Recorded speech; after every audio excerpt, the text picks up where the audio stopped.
All right, guys, so we're going to go on Zillow. We're going to find a random single-family house. We're going to analyze it, and we're going to determine, is it a good rental property? I'm going to show you how to do all that in 3, 2, 1. Welcome to the Smack Fest, the beat down. The SWAT team is here on another beautiful day of shutting the week down. Hey guys, if you're new here, welcome. My name is William Dauria. I currently have 25 tenants, and it comprises of single-family, multifamily, and a commercial unit as well. I'm going to show you how to get started in real estate investing. This channel is all about real estate investing for your financial freedom and your future. So first things first, we're going to find a random Zillow property. This is in the Texas area, specifically the Dallas area. I'm going to go on Zillow. This one particularly was listed 6 hours ago. We're going to click on it. We're going to analyze it. I'm going to show you exactly what I do. Let's do it. All right, so we're going to click on this. It's in Dallas. It's a 5-bedroom, 4-bath, 2,700 square feet. So this is a big property. At least, you know, for a rental property, this is a big property. You can actually see the second story actually poking up right there. There, it actually looks a little small, but we're going to look, first thing first, guys, is we're going to look at the general condition. We're going to look at the area. We're going to scroll down. So it doesn't have granite countertops. At least it doesn't look like it. It looks like the faux stuff. The tile's nice. The cabinets look fine. In person, you'll have to determine if they need to be painted or not. Nice little storage building. Doesn't add to ARV, but it's nice. This tile is nice. If it actually, okay, so it doesn't flow all the way throughout. That carpet probably need to be a replaceable item. This just brown carpet or whatever. Lost my LED light there, so that's why it may have got a little bit darker. You know, the bathrooms are okay. I've seen a whole lot worse. Looks like you have some form of tile in here. Basically, this is what you're looking at, though. When you're looking at properties, you want to make sure, are the bones good? Do you got the ceiling falling in? Are the walls completely cracked up? Is the tile really cracked up? I mean, you're looking at, like, any foundation issues potentially, at least from the pictures. You'll know once you walk it if it walks flat or not, and obviously pending inspection if you get an inspection on the property. But, you know, I'm not seeing any red signs here. Okay, so the next thing we're going to do is we're going to look at, I like to see when was it built, because I can determine, okay, if it's a 1950s build, 1960s build, even potentially a 70s, I know I might have cast iron plumbing. Probably needs to be replaced if it hasn't already. So I'm built in 1985, okay? So I know I probably shouldn't have those kind of issues. $89 a square foot, which is ridiculously low. All right, owner is highly motivated. Very nice. To sell this and is priced accordingly. This home will not last long. Massive 5 bedrooms, 3.5 bath. Gated home in a quiet and friendly neighborhood. As soon as you enter... Okay, we're just going to scan through this.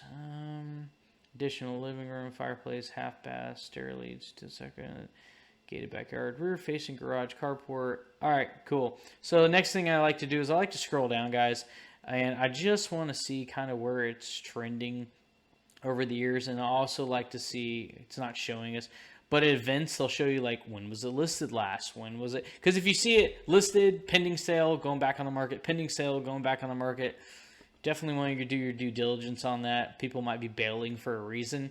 So, honestly, guys, the next thing I'm going to do is this. We want to know, does this meet our 1% rule, 1% monthly rule for a rental property in order to potentially cash flow? But first, I want to see the neighborhood.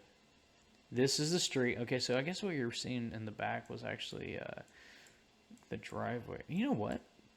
This neighborhood's actually nicer than I thought it would be. Oh, I hate people that park on their front lawns. That's not a good sign in a neighborhood. But the neighborhood itself actually looks better than I anticipated. It really does. See these bars and stuff? That's the first thing I would do is I would just get rid of those, to be honest. Sometimes if you want, you can scroll down here just a little bit just to kind of see, like, what else is in this area to offer. Like, what are we looking at down here? Okay, so this isn't a major road or anything, and it looks fine. So this is a few houses in, which is good, and then we have a driveway. I don't need to see any more of that. Okay, so basically I determined, you know, it's actually, it's worth going forward on. So the next thing you do, I'm going to go to rentometer.com. I'm not sponsored by them, but I do use them a lot. I have a pro account with them.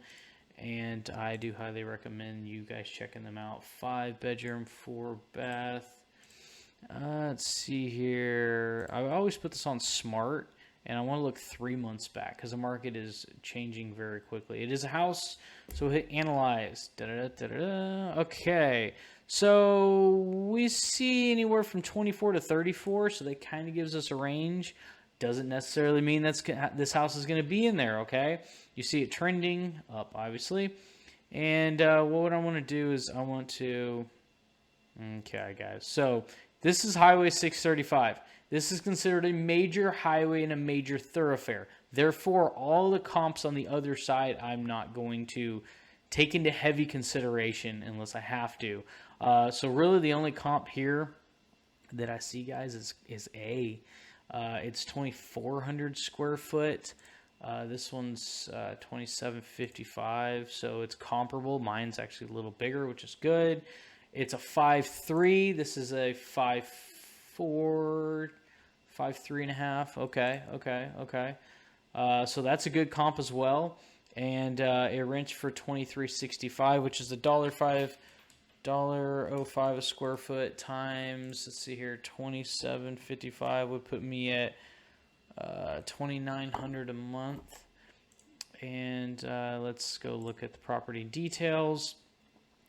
So this is the one that just rented for $23.65.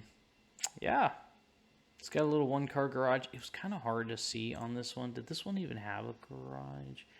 I'm gonna go with no, but it does have a carport. And for some people, that's really all they want for their car. They don't need a garage. Most people obviously fill it. Not obviously, but they do fill it with junk. I mean, let's be honest here.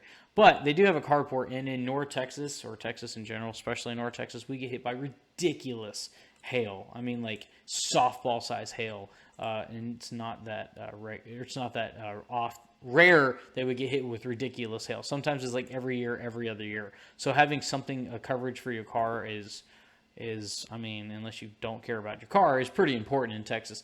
So looking at this, you've got, it's hard to tell, but you got new-ish windows, at least from the it's from the 80s. So yeah, that's kind of the thing about when you're looking at an 80s house, is you're not going to have like aluminum frame, single pane windows. So the first thing is basically, do we meet our 1% room? We do, actually. Basically, we're there, and I would say our rents was it $2,900? Let me write this down real fast, all right, so $2,900 is, well, look at that. I just did the calculation, then my average also kind of tells me it's in line as well. You do probably going to need some carpet, some repairs there. Okay, so you're going to need some, missing light bulbs. It just kind of shows you, you may have some deferred maintenance on this property. Cool. All right, so next thing we're going to do is we're going to look at, does this make sense on the Section 8 program as well? If you are not a Section 8 investor or you haven't looked at it, this may or may not surprise you because some of these zip codes pay more than market value. So I'm going to look at, if you type in fair market rent FMR and your city and state, you should pop up basically a Section 8 fair market rent per bedroom zip code analysis on how much they pay. All right, so 75217. 75217, a 5-bedroom is going to pay, it's only going to pay $2,059 a month. So we know right off the bat that this is not going to be a good Section 8 property, which is okay. I know, and I'm right next to it. My only investment play on this is market value. That's it. Okay. So next thing we want to do is we want to calculate PITI. Look, guys, there's lots of ways to buy a property. You can buy this with hard money. You can buy this with private money. You can put down. You could buy it. Well, no, it's not a duplex. So you basically gonna have to put down 20% at a minimum. Is what we're gonna go by, okay? And now I just bought a property recently on a hard money, and they only work hard, like it was the equivalent of like 15% down, but 20% down. Let's just run with that, okay? So we're gonna do this. Mortgage calculator, and then we're gonna include taxes, insurance. So we're gonna assume 20% down. I want to see what this thing's gonna cash flow. $245,000. $245,000. 20% down. Guys, I'm going to blow you away here. Interest rates are through the roof. Mine is 7.8. I'm going to do this. I'm going to run it for me, and then I'm going to run it for you. Actually, no. I'm going to run it for you, then I'm going to run it for me. We're going to assume you go to a bank, and they're going to charge 5.5, okay? It's midway in 2022. This is what the rates are today, okay? So you got a down payment of $49,000. Make sure you have reserves on top of that, and you have a little bit of repair contingency. Heck, guys, it can even be on a credit card, even get it paid off fast enough, all right? Just make sure you've got liquid cash over that, okay? It doesn't even have to be your money, okay? 30-year fix, I put it all on 30-year fix. Credit score, it doesn't matter. You could throw it wherever you want. Hopefully you're at least 720 plus. Property taxes, so what you'll do is you'll go here. You'll scroll down. Sometimes it'll give you this information. If not, I've got a good idea. Property taxes of $3,000, but the tax assessment is at $176. Once you buy it, they're going to reassess it, so we can add 30% to that. So we can put $4,000 a year in property taxes. Homeowners insurance, I know on this property is probably going to run me about $1,850. What do they want a year? Okay, $1,850. I was going to give them a month. All right, so we know that our total payment right now is at $1,600 a month. Okay, now we're going to run your numbers here, but I want to see mine is going to be $1,900 a month. So I'm just going to make some notes here. Okay, so 5.5 interest rate.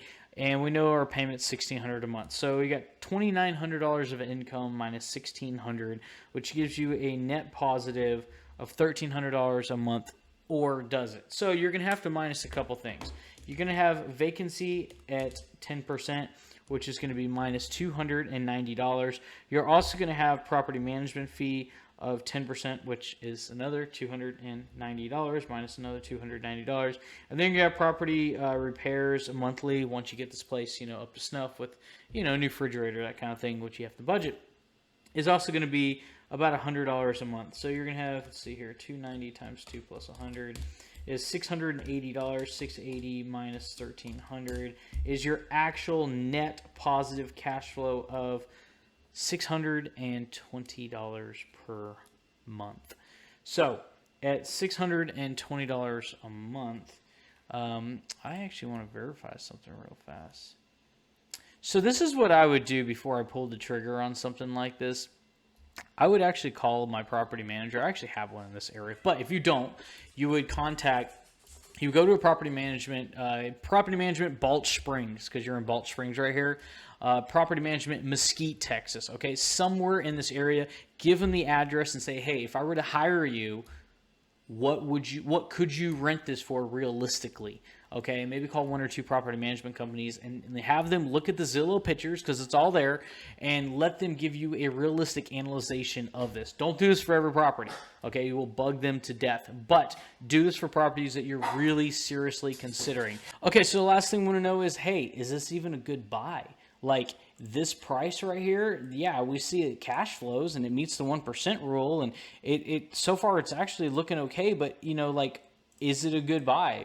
So if you have a realtor, just give the realtor the information. They will pull comps and they'll be able to show you some like properties. I'm going to show you a quick and down and dirty way, if you don't have access to MLS, what you can do to look at properties that sold at their list price. Okay, what I mean is they were listed for, let's just say, $300,000 and they sold. It doesn't say what they sold for, but typically here in North Texas, everything's selling for 103% or more of their list price. So you can assume that everything's sold for at least more than what you're seeing. Okay, so what we're going to do is we want to know my sold comps. I'd like to see in the last 3 months, but I can tell you right now, because I'm about to pick a lot of bedrooms, that this is going to be harder to find comps. Okay, we're going to get a 5-bedroom, 3-bath. Yeah, I figured that would happen. It's just really hard to find comps. I don't want to go back a year, but I do want to see something in this area. So there's a little 369. It's a 5324, Okay, and it's how much? 429.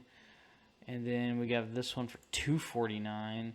And that's a good comp. 5324. I think it's the same as the other one. And oh yeah, it's nice inside. Very nice. Okay, so this one's really nice. Fancy. Okay, so $102 a square foot. This one's in a different neighborhood. It's well, what year was this build? 85. Okay, what year was this one built? 53. So they're actually going to lean more towards this one, which is kind of cool. So, it's kind of hard to say because the other one was really nice. This one actually has quite a bit of land. Whoa, what is... 2 separate living rooms? A duplex. Oh, this is a duplex. Hey, that's actually... Dang, I should have bought that. Not a bad deal. That's clean. Anyways, so they're not going to look at a duplex. They're actually going to look at houses. So I'm trying to find a good comp. These comps are kind of tough. This one's only 86. Oh. I know where this is. I actually looked at this property myself. Okay. So, yeah. All right, guys. So this one's kind of rough. So I'm looking at $149 a square foot, $102 a square foot. I'm right smack in the middle. It's kind of rough, and I kind of see where they're having a hard time finding comps. But what some people will do is they'll actually cut these in half, and they'll say, let's just say $125 a square foot, 2755. You're looking at like $344,000, which is like you're basically buying like 25% equity, 30% equity on this property. If it was a little bit nicer, okay? So you got to remember, you're going to throw in some granite. These cabinets might be fine. Brand new carpet and a little bit of paint, and which isn't expensive if that's all it needs. And there's definitely some equity on this property for sure. So we know that cash flow is $620. We know that equity-wise, you're buying at least 20. Can we call it 20% after repairs? So yeah, this would be a property that I would definitely go look at for sure. And I would verify a couple things. Condition, I would make sure that, if it does need repairs, at least I know what they are so I can run my numbers accordingly. But I'm looking at the big things. I'm looking at roof. I'm looking at AC. I'm looking at foundation. Roof is easy. Costs about $10,000 to $12,000 to repair. Maybe $15,000 on this one because it's a big property. I know it's $15,000. It's not that scary. It's just expensive. AC on this house probably going to be two 5-ton units, which will run me, I know because I bought an AC 2 days ago, run me about $11,000 installed, okay, if both ACs were bad, okay? I'm not saying they are, but it's just something to keep in mind. The biggest thing I worry about, because this is a slab foundation, and at least I think it is, this might be a pier and beam, because they actually, anytime you step up, it's usually a pier and beam. I'd have to check when I'm there. This might actually be a pier and beam, is the foundation. If it is a slab foundation, if there are foundation issues, you could have also plumbing issues in there as well. Only because, once, slabs start to move, sometimes plumbing starts to break. Here in Texas, we have a lot of foundation issues. So that's something I would look at. I don't see any signs on the walls that there's any significant issues, but that's what you're doing. When you're walking, you're literally walking and making sure, does this walk flat? If it walks flat, then, the foundation's probably okay. But you just want to make sure that it's overall, it's a safe, livable, usable house, because you don't want tenants to move in and all of a sudden the bathrooms don't work because the plumbing's messed up. And, oh, by the way, we have to tear up the new floors that you just put down because there's a crack pipe underneath the slab. And, oh, yeah, it's $35,000 from start to finish. So that kind of stuff does happen, and I don't want you to see you get in a situation like that, guys. But yeah, this is a breakdown. This is a very kind of long, lengthy, kind of the way I do it. You can do this in about 5 minutes, maybe a little bit faster. But if you guys have any questions, let me know. If you haven't already subscribed or smash like, I would greatly appreciate it very much. And until next time, I will see you on the next one.